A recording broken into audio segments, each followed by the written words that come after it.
이 질문을 하면서 오늘 설교를 시작하고자 합니다. 여러분은 예수를 믿고 난 후에 지금까지 신앙생활을 하면서 전도를 해보신 적이 있으십니까? 언제, 어디에서, 누구에게, 어떤 사람에게, 그리고 어떤 환경 속에서 어떻게, 어떤 방법으로 복음을 전했습니까? 그렇다면요, 혹시 전도할 수 없는 환경이나 아니면 복음 전하는 것을 싫어하거나 반대하는 사람에게도 전도를 해 보신 적이 있으십니까? 그때 어떤 일들을 경험하셨습니까? 여러분 이거 아십니까? 전도는요, 선택이 아니라 필수입니다. 전도는 하나님의 명령입니다. 성경은 분명히 말씀합니다. 너희는 온 천하에 다니며 만민에게 복음을 전파하라. 인간은요, 창조주 하나님의 절대 명령에 불순종하는 죄로 인해서 타락하여 멸망할 수밖에 없었습니다. 그러나 우리 하나님은 그런 인간을 그냥 내버려 두시지 않으시고 아가파의 사랑으로 독생자 예수 그리스도를 십자가에서 죽이셨습니다. 그렇게 하나님의 구속 계획을 성취하셨는데 그 주님께서 약속하신 대로 사망의 권세를 이기고 부활하신 후에 이제 성천하시기 전에 제자들에게 하신 지상명령, 최고의 명령이 바로 전도의 명령입니다. 할렐루야. 그러므로 전도는요, 성도에게 주어진 특권이자 의무입니다. 한번 따라서 할까요? 특권이자 의무. 예, 좀 반대되는 개념이긴 하지만 그렇게 우리에게 주신 하나님의 은혜입니다. 왜냐하면 전도는 남녀노소, 빈부, 귀천 구분 없이 바로 예수 그리스도의 십자가와 부활을 믿는 자들에게는 누구든지 구원을 주시는 그 하나님의 능력인 복음을 전하는 것이기 때문입니다. 할렐루야. 바로 그 복음을 전하기 위해서 저와 여러분들을 교회로 부르셨다는 거예요. 주님의 이 명령대로 순종하여서 복음이요 예루살렘에만 머무르지 않고 바로 우리나라에까지 전해졌기 때문에 바로 오늘 저와 여러분이 구원받았다라고 하는 사실을 잊지 마시기 바랍니다. 그런데요, 교회 안에는 또 우리가 신앙생활을 하면서 생각보다 전도하는 것을 어려워하는 분들이 많이 계십니다. 그래서요, 전도하는 것을 시도조차 하지 않는 분들도 많이 계시고요. 심지어 예수를 믿고 난 후에 한 번도 전도를 하지 않으신 분이 계신다라고 한다면 여러분 믿으시겠습니까? 다 이유가 있을 것입니다. 그 중에 하나는요, 내가 무엇을 전해야 하고 또 어떻게 전해야 하는지 모르기 때문이에요. 교회에서 전도에 대한 교육과 훈련을 주기적으로 하는 것이 필요한 이유가 바로 여기에 있습니다.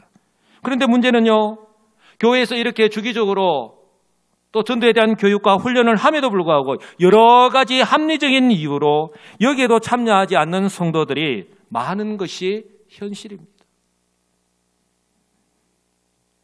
그러므로요, 교회에서 전도 이야기만 나오면 부담스러울 수밖에 없는 것이죠. 심지어 어떤 교회는요, 전도라고 하는 단어를 금기시까지 하는 교회가 있습니다. 여러분, 이런 교회는 교회라고 할 수 없는 거예요. 전도는 교회에 주어진 사명인데 이것을 금기시한다면 더 이상 교회로서의 존재적 어떤 가치는 없는 것이죠. 또 다른 이유는요, 연결이 되는데 바로 전도를 해야 하는 필요성을 느끼지 못하기 때문입니다.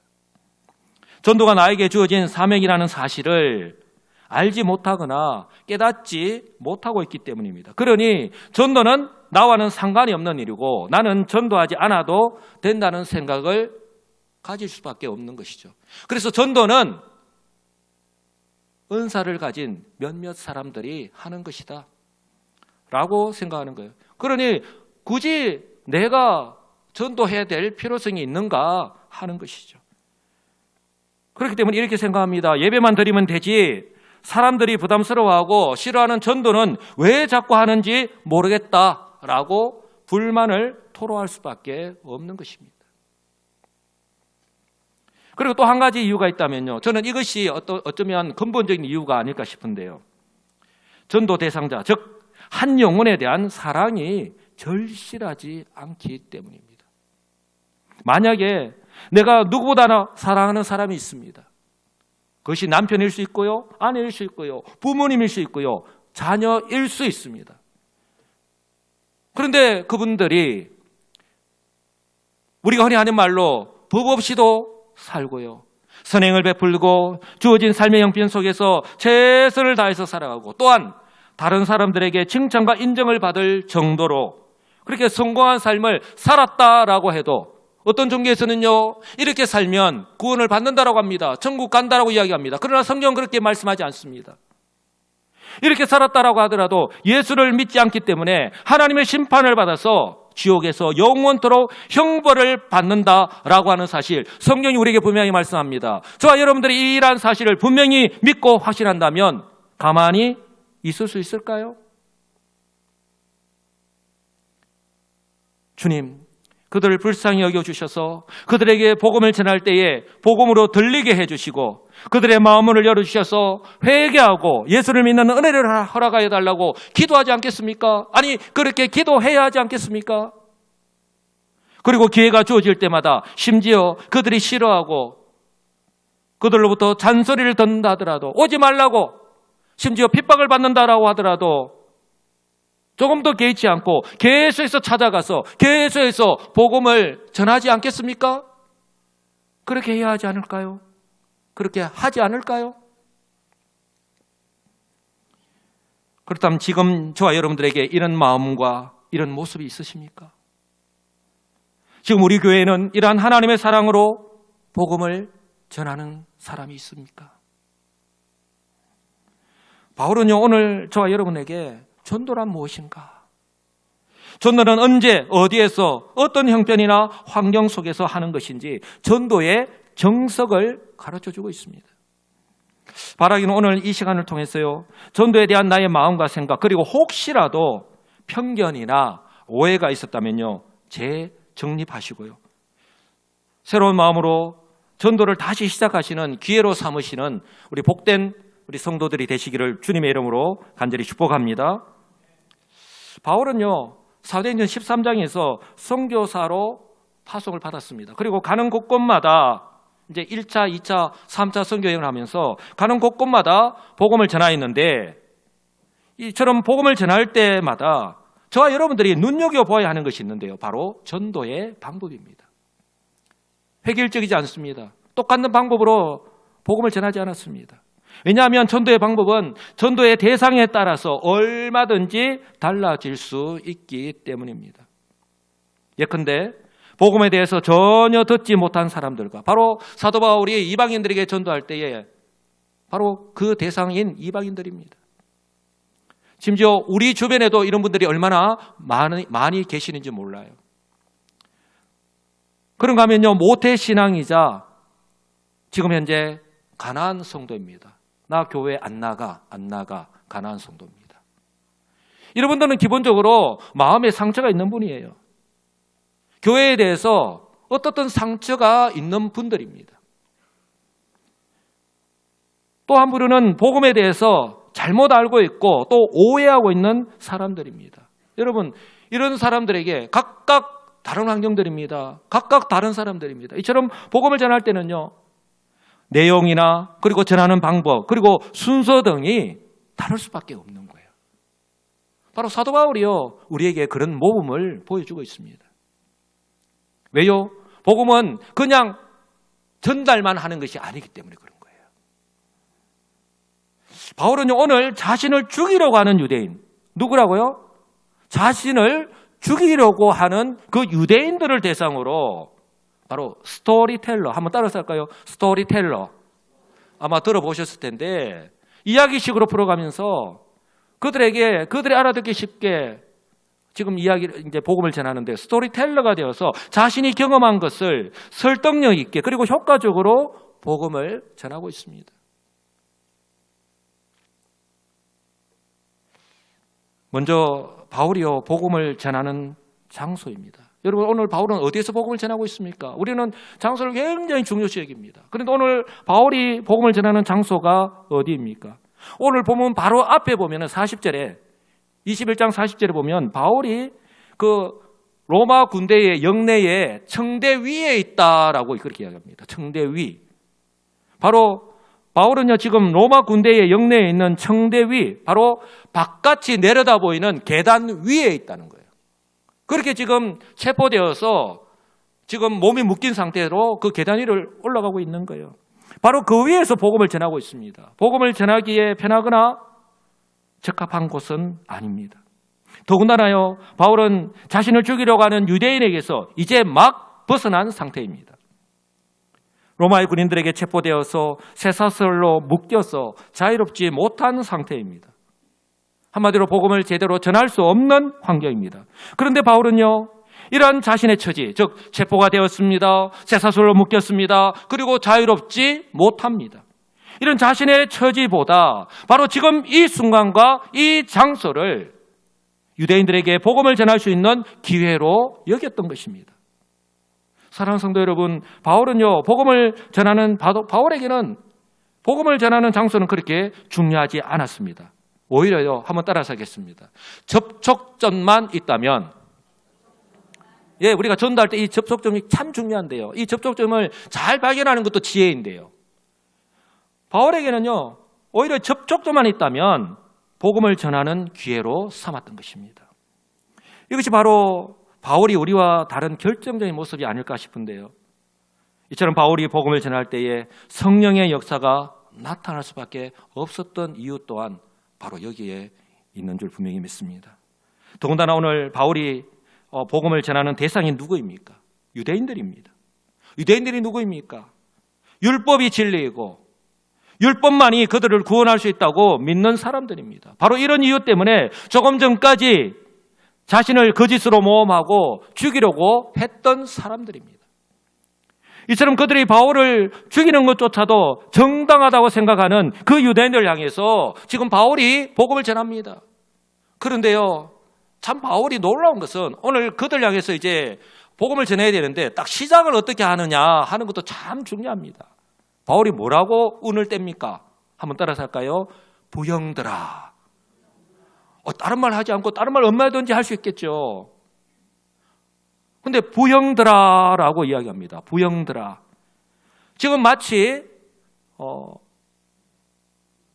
회당에서요, 같은 유대교 형제에게 지금 말씀하는 것처럼 그렇게 상대방에게 부르고 있는 거예요. 그렇게 복음을 전하기 시작했습니다. 이 1절을 헬라어 원문 그대로 해석하면 더 아마 와닿을 거예요. 한번 들어보시기 바랍니다. 여러 형제들과 아버님들, 형제들이라고 이야기합니다. 아버님들이라고 부릅니다. 거기에 있는 유대인들을. 이제 제가 여러분 앞에서 제 자신에 대해서 해명하는 말씀을 귀 기울여 주시면 감사하겠습니다. 한번 귀 기울여 주십시오. 라고 그렇게 말씀을 시작하고 있습니다. 여러분, 바울은요, 지금 조금 전까지 자신을 죽이려고 하는 그 사람들 향해서 형제들이라고 부릅니다. 형제들. 동일한 유대인이라고 하는 그 동질성을 강조하고 있고요. 또한 아버님들이라고 부르면서 예의를 갖추어서 친근하게 또 공손하게 그렇게 거부감을 가지지 않도록 하면서 그렇게 지금 복음을 전하는 것을 시작하고 있는 거예요. 대단하지 않습니까? 어떻게 그 상황 가운데서 저렇게 이야기할 수 있을까 싶을 정도로 이렇게 지혜로운 사람이에요. 하나님께서 바울에게 지혜를 허락해 주셨던 것입니다. 그렇게 사용하신 것이죠. 저와 여러분들이 바로 눈여겨보아야 하는 것이 바로 복음을 전하는 방법인데요. 이처럼 유대인들에게, 누구에게요? 유대인들입니다. 구약의 율법이 바탕이 된 사람들이에요. 율법이 진리이고 율법만이 구원을 얻을 수 있다고 지금까지도 믿고 있고 조금 전까지 자신을 죽이려고 했던 그 사람들입니다. 이처럼 유대인들에게 복음을 전할 때 사도 바울이 주로 사용한 것이 바로 자신의 개인 간증입니다. 아마 여러분들도 복음을 전할 때에 아마 간증을 섞어가면서 복음을 전한 적이 있을 거예요. 얼마나 효과적인지 모릅니다. 바로 바울은 그 유대인들을 대상으로 이렇게 개인 간증을 스토리텔러식으로 이야기하는 겁니다. 오늘 본문에서 이처럼 이제 개인 간증을 통해서 복음을 전하는데 중요한 것 한 가지를 발견할 수 있는데 바울이요 히브리어를 사용하였다라고 하는 사실입니다. 얼마나 똑똑한지 히브리어를 사용했다는 거예요. 바울은 헬라어와 히브리어에 능통한 사람입니다. 근데 이 유대인들은 당연히 바울이 헬라어를 사용할 줄 알았어요. 헬라어로 이야기할 줄 알았는데 바울이 히브리어로 그들에게 이야기한 거예요. 2절 보시기 바랍니다. 그가 히브리 말로 말함을 듣자마자 더욱 조용했다라고 그렇게 이야기합니다. 그들의 생각을 완전히 깨버린 것이죠. 그들의 모국어인 히브리어로 바울이 이야기를 시작하자마자 순식간에 저 사람 뭐지? 그렇게 이제 바울을 주목하게 된 것입니다. 그리고 그 전까지 막 시끄럽고 요란하던 저 바울 죽여야 된다, 왜 끌고 들어가느냐라고 그렇게 소란스러운 그 자리가 이내 조용해진 것입니다. 바울에게 집중하게 된 것이죠. 한마디 말이 내가 어떤 단어를 사용하느냐에 따라서 이처럼 중요한 거예요. 그들과 전혀 상관없는 단어를 사용하느냐, 나는 유식하니까 나는 고급 단어를 사용하여서 그들이 알아듣지도 못하는 말을 한다면 내가 전도하는 아무런 의미가 없습니다.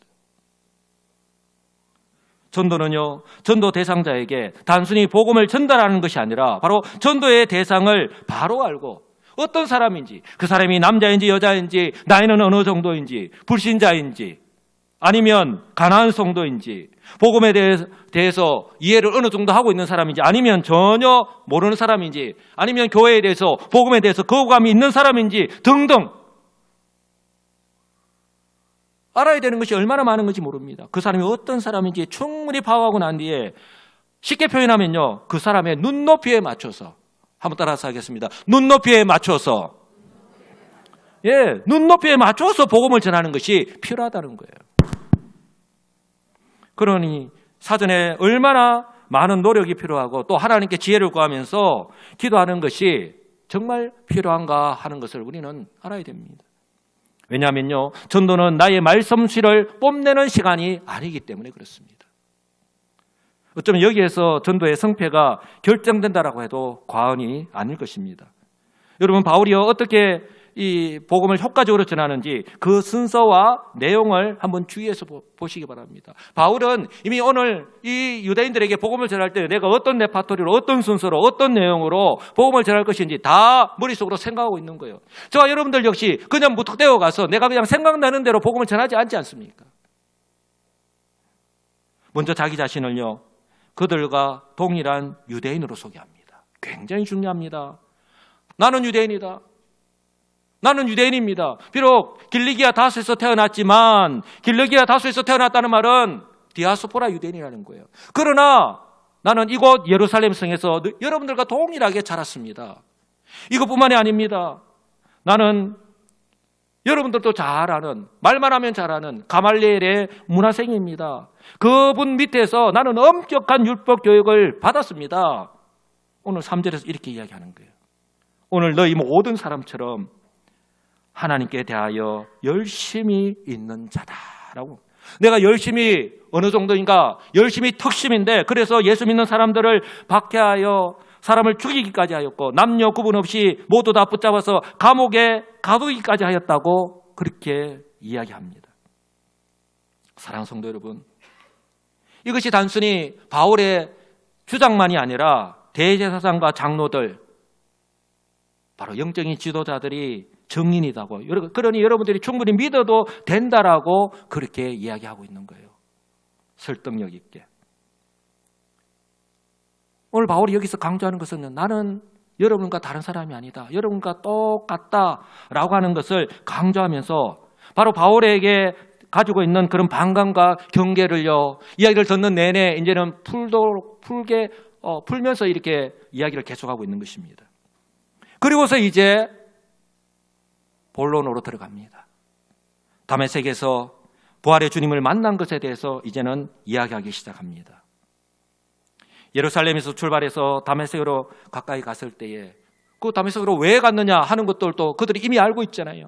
다메섹에 가까이 갔을 때에 정오쯤에, 여러분 12시쯤 되면 12시에서 2시까지가 제일 햇빛이 강하게 내리쬐입니다. 빛이 얼마나 강합니까? 바로 그때 아마 햇빛을 향해서 한번 바라보시면 눈을 제대로 뜰 수 없을걸요. 못 믿으신다면 한번 오늘 해보시기 바랍니다.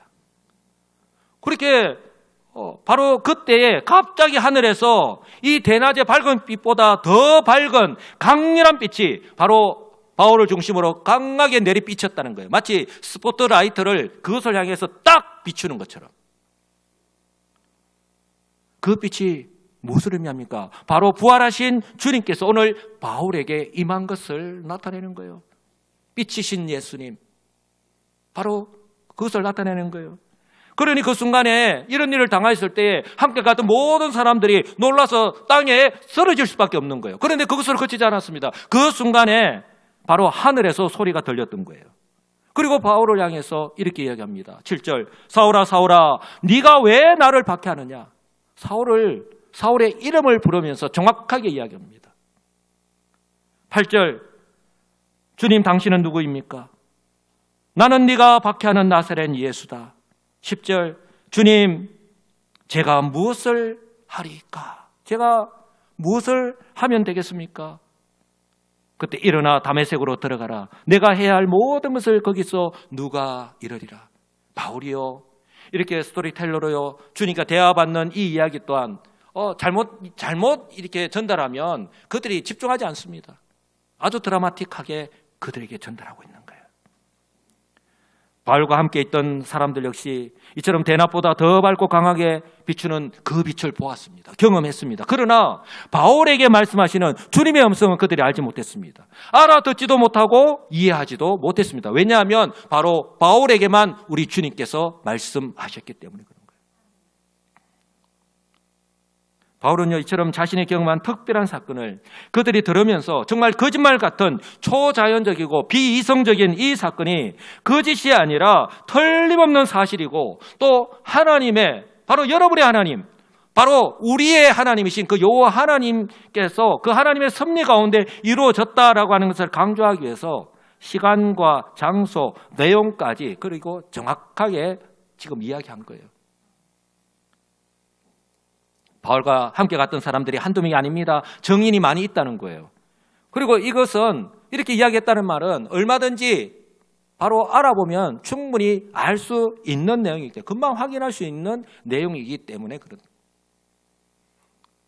계속해서 바울은요, 이렇게 하늘에서 들리는 소리를 듣고 난 후에 자신에게 나타났던 변화를 이야기합니다. 그 빛이 너무 강했기 때문에 앞을 볼 수가 없었던 거예요. 이때 많은 주석학자들은 바울의 그 안질에 걸렸지 않았을까, 그렇게 이야기를 합니다. 충분히 개연성이 있는 말씀입니다. 빛이 너무 강해서 앞을 볼 수 없었기 때문에 다른 사람들이 함께 있던 그 다른 사람들의 손에 이끌려서 다메섹으로 들어갔다고 말씀을 합니다. 그리고 이제 중요한 이야기를 합니다. 아주 중요한 이제 매개체를 이야기하는데, 다메섹에서 아나니아를 만난 사건을 이제는 구체적으로 이야기합니다. 바울이 바울 될 수밖에 없었던, 사울이 바울 될 수밖에 없었던 그 이유를 이제 이야기하는 거예요. 성도 여러분, 바울이요 다메섹에서 아나니아라고 하는 이 사람을 만난 사건이 정말 중요합니다. 왜냐하면 아나니아는 율법을 누구보다도 잘 지키는 경건한 사람이었을 뿐 아니라 그곳에 사는 모든 유대인들에게 칭찬을 듣는, 한마디로 유대인들이 신뢰하는 사람, 이 사람은 믿을 수 있는 사람이다, 확실한 정표가 되는 사람이기 때문입니다. 그러니 바울이요 지금 유대인들에게 아나니아를 이야기하는 순간, 아나니아가 내 증인입니다, 바로 그 증인입니다라고 이야기하는 순간, 바울이 그들에게 하는 말이 더 이상 바울의 개인적인 주장에 그치는 것이 아니라 그들이 믿을 수 있는, 한번 따라서 할까요? 그들이 믿을 수 있는, 그들이 믿을 수 있는 이제는 객관적인 사실이 될 수 있다는 거예요. 바로 아나니아라고 하는 사람이 그렇습니다. 그래서 바울은요 계속해서 아나니아를 만났을 때 어떤 일이 있었는지를 이야기합니다. 13절 보시면 아나니아가 자신에게 눈을 뜨라고 말을 하니까 내가 즉시 시력이 회복되어서 아나니아를 쳐다보게 되었다. 할렐루야. 여러분, 그동안 눈을 못 떴는데 아나니아가 눈을 뜨라고 해서 눈을 뜨게 되는 거 기적 아닙니까? 아나니아가 능력이 있기 때문이 아닙니다. 아나니아는 단지 우리 하나님의 그 말씀에 순종했을 뿐입니다. 바로 그 하나님 말씀에 순종하는 아나니아를 통해서 하나님의 능력의 역사가 나타났기 때문입니다. 할렐루야. 마치 사도행전 5장에 보면 자신의 땅을 다 팔아가지고 이것을 내가 판 전부입니다라고 와서 베드로를 속였죠. 베드로가 질문했잖아요. 이것이 네가 판 전부냐라고 했을 때에 베드로가 모를 줄 알고 그렇게 속였잖아요. 그런데 성령께서 베드로에게 그것을 알 수 있도록 깨달을 수 있도록 지혜를 주셨잖아요. 이처럼 베드로에게 아나니아와 삽비라가 거짓말하는 것을 알게 하시고 또 그들의 죄를 꾸짖었을 때에 그 순간 두 사람이 죽었던 것처럼 바로 하나님께서 바울을요 이방인을 위한 그 선교의 도구로 사용하시기 위해서 이처럼 유대인들이 누구나 다 아는 칭찬과 존경을 받는 인정을 받는 그 아나니아를 사용하신 것입니다. 할렐루야. 이처럼 바울이 시력을 회복하고 난 뒤에 아나니아가요 이제 바울이 다메섹 도상에서 왜 이런 경험을 하게 되었는지 이렇게 이야기해 주었다는 거예요. 14절 보시면 그가 또 이르되 우리 조상들의 하나님이 너를 택하여 너로 하여금 뭐라고 이야기합니까? 우리 조상들의 하나님, 너희의 조상의 하나님이라고 안 합니다. 너희 유대인들의 조상의 하나님이라고 안 합니다. 뭐라고 이야기하죠? 우리 조상들의, 나 플러스 너가 모여서 뭐가 되죠? 우리가 됩니다. 바울을 그 속에 포함시키는 거예요. 내가 믿는 하나님이 바로 너희들이 믿는 그 하나님이라는 거예요. 다른 하나님이 아니라는 거예요. 우리 조상들의 하나님이 누구를 택했다고요? 너를 택하여 바로 바울을 택했다는 거예요. 그래서 너로 하여금 자기 뜻을 우리 하나님의 뜻을 알게 하셨고 그렇기 때문에 그때 그 의인을 보게 하셨다. 바로 그 다메섹 도상에서 그 의인은 어떤 사람입니까? 바로 죄가 없는 사람을 의인이라 부르잖아요. 그런데 이 땅 가운데는 죄가 없는 사람이 아무도 없습니다. 오직 한 분 우리 주님밖에 없잖아요. 바로 죄가 없으신 분, 바로 예수 그리스도를 말씀하는 거예요. 십자가에서 죽으시고 부활하신 그리고 그때 빛으로 임하신 그 주님을 말하는 거예요. 그 주님을 보게 하셨고 그리고 그 입에서 나오는 음성을 듣게 하셨다라고 이야기합니다. 그리고 이어서 15절에서 그 이유까지 말합니다. 우리 한글 성경에는 그 이유는 이라고 말이 안 나옵니다. 그러나 헬라 원문을 보면 그 이유는 이라고 분명하게 기록을 하고 있습니다. 그 이유는 내가 바로 그를 위하여 예수 그리스도를 위하여 모든 사람 앞에서 네가 보고 들은 것에 증인으로 삼기 위해서 할렐루야.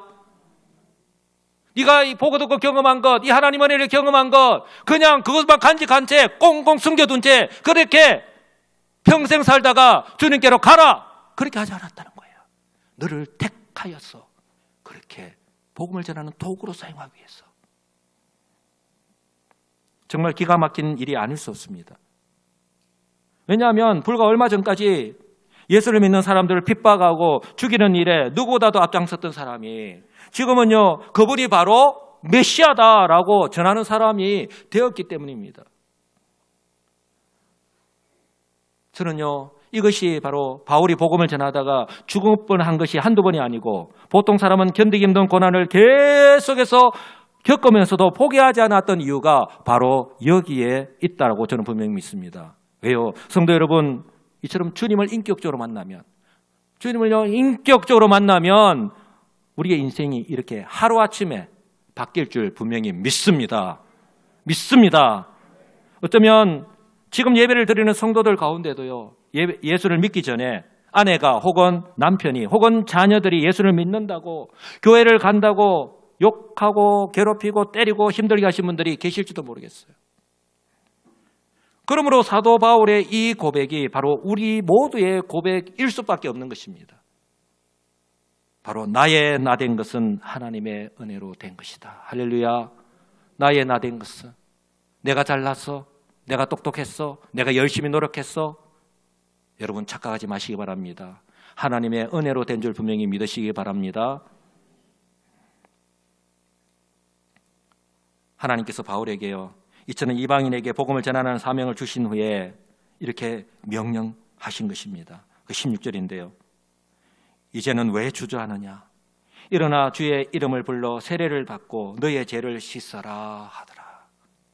여러분, 더 이상 망설이지 말고 시간을 지체하지 말고 그 자리에서 일어나서 이제는 주님의 이름을 부르면서 세례를 받고 죄 씻음을 받으라고 그가 해야 할 일이 무엇인지 어떻게 해야 하는지 분명하게 말씀을 합니다. 여러분, 사명자는요 더 이상 과거에서 벗어나지 못한 채 그 자리에서 머물러 있어서는 안 되기 때문입니다.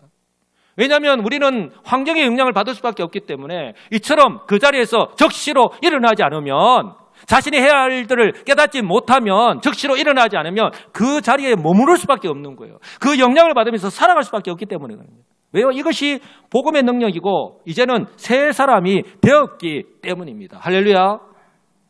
그러므로 중요한 것은요, 바로 주님께서 나에게 맡기신 사명을 바로 겸손하게 순종하는 것입니다. 하나님께서는 바울이요, 다메섹에서 부활의 주님을 만난 후에, 즉 사명을 받은 후에 그냥 가만히 내버려 두시지 않으시고 거듭 만나 주셔서 그 사명을 감당하도록 확신하게 해 주셨습니다. 주님께서 저에게 소명을 주실지도 마찬가지입니다. 제가 손을 덮고 하나님 내가 그렇게 살아가겠습니다라고 헌신하며 나아갔지만 그것으로 그래 한 번으로 끝이야? 다시 말하지 않아. 그렇게 하지 않으셨어요.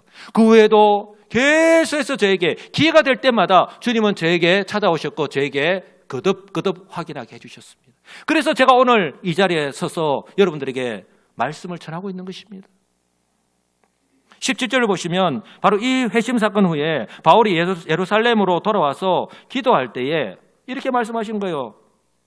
17절에 지체하지 말고 속히 예루살렘을 떠나라 라고 분명하게 말씀합니다. 주님께서 그렇게 명령하셨어요. 그러자 뭐 우리의 모습과도 비슷한데 바울이 주님께 이렇게 이야기합니다. 19절 주님, 내가 주를 믿는 사람을 감옥에 거두고 회당에서 때린 것을 그들이 잘 알고 있습니다.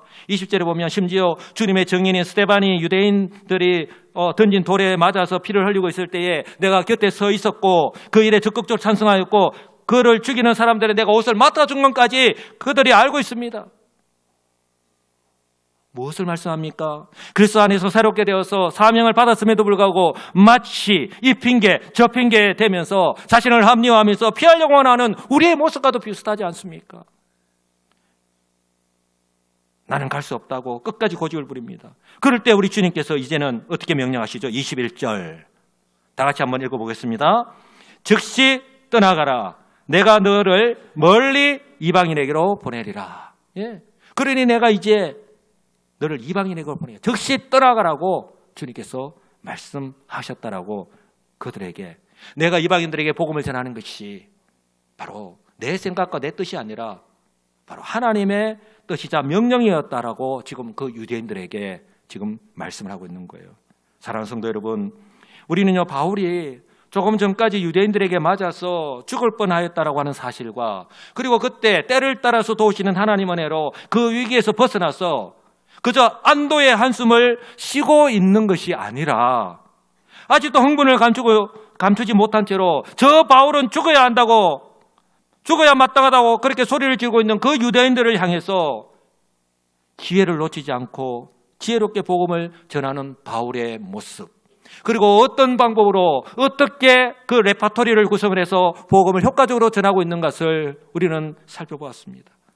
여러분, 이런 바울의 모습을 보면서 혹시 바울에게는 있는데 저와 여러분에게는 없는 것이 무엇인지 혹시 생각해 보셨습니까? 깨닫게 되셨습니까? 저는요, 바울이 동적인 유대인들을 정말 사랑하는구나. 정말 그럼에도 불구하고 저 동적인 유대인들을, 자신을 죽이려고 하였던 저 유대인들을 정말 사랑하는구나 하는 사실을 느낄 수 있었습니다. 바울은 지금요 그저 의무감으로 복음을 전하는 것이 아니라 정말 그들을 불쌍히 여기고 사랑하는 마음으로 복음을 전하고 있습니다. 어떻게 알 수 있냐고요? 로마서에 보면 이렇게까지 이야기합니다. 로마서 9장에 보면 내가 그리스도 안에서 참말을 하고 거짓말을 아니하노라. 나에게 큰 근심이 있는 것과 마음에 그치지 않는 고통이 있는 것을 내 양심이 성령 안에서 나와 더불어 증언하노니 나의 형제 곧 골육의 친척을 위하여 내 자신이 저주를 받아 그리스도에게서 끊어질지라도 원하는 바로다. 특히 이 3절을요 현대인의 성경에서는 우리가 좀 더 알기 쉽게 이렇게 번역합니다. 만일 내 동족이 구원만 받는다면 내가 저주를 받아 그리스도에게서 떨어져 나가는 한이 있더라도 나는 그렇게 되기를 바라고 있습니다. 그렇게 되기를 원합니다. 할렐루야. 이 말씀을 드리면서 설교를 마무리하고자 합니다.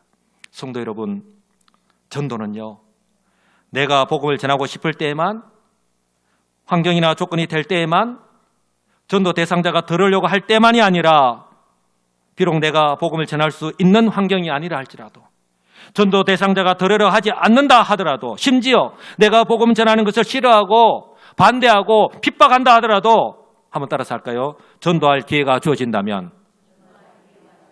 아니요, 전도할 기회를 찾아서 포착해서 복음을 전하는 것입니다. 이것이 전도의 정석입니다. 어쩌면 지금과 같은 때에 하나님께서 교회와 성도들에게 역설적으로 원하는 전도의 모습이 아닐까 싶습니다.